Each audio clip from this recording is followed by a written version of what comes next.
I pulled this out of a letterbox the other day. What is it, and how can you really utilise something like this to your advantage? Let's have a talk about that today.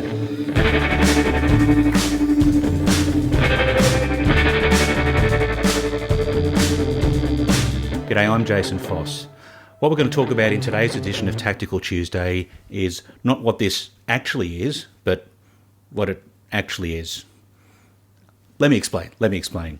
So what this is a piece of cladding that goes on the side of a house, and it's somebody advertising to call them to get some cladding done. But what I'm talking about today, what this is what we call Lumpy Mail. So this could have easily been a brochure or a flyer or another piece of junk mail in the letterbox that, let's face it, most of the time will just get chucked in the bin. You know, how much attention do you pay to them really? But because it's a physical thing and it's lumpy, it's a little bit different from everything else in there, and it gets your attention. Now, this was a letterbox drop, and that's okay, but in your business, you might be trying to attract the attention of a purchasing officer or a safety supervisor or you know, somebody at their work, in an office job, desk job, or whatever the case may be. You could cold email them, or you could cold call them, or you could, you know, do all those other horrible, icky things, I suppose. But to get their attention initially, instead of just sending a letter or dropping a flyer in, or whatever the case may be, what can you give them that's lumpy?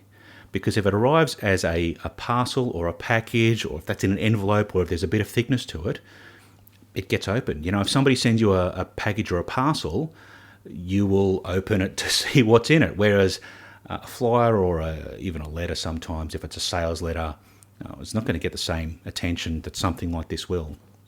So what sort of things can you send? Well, what you want to do is think about your potential clients' workspace or their interests, or, you know, what are they going to sort of open and then hang on to rather than just chuck in the bin themselves. This is where if you've had personas done in the past, pull them out of that drawer and have a look at them and get into their mindset a little bit. What are they likely to hang on to in their work environment or on their desk or whatever it happens to be? There are lots and lots and lots of possibilities. There's lots of, you know, places that do merchandise who could probably advise you there. This should really be a sponsored video, shouldn't it? I wonder if there's any merchandise providers out there that I can hit up. Maybe something for next time. But think about who's receiving it. So just because you think it's cool doesn't necessarily mean it's going to gel with them. Think about something a little bit novel or unique, or something that's practical that might actually sit on their desk for a little while. And that's a way to introduce yourself to somebody in a way that they're going to actually pay attention to. So Lumpy Mail, it costs a bit more, but you'll probably find you have a much better return on your investment than just sending out flyers or letters or other stuff like that tends to get chucked. Thanks for watching. You made it to the end of another one. There'll be a subscribe button over here and probably a couple of other videos over here. And don't forget the like button underneath. I will see you in the next one.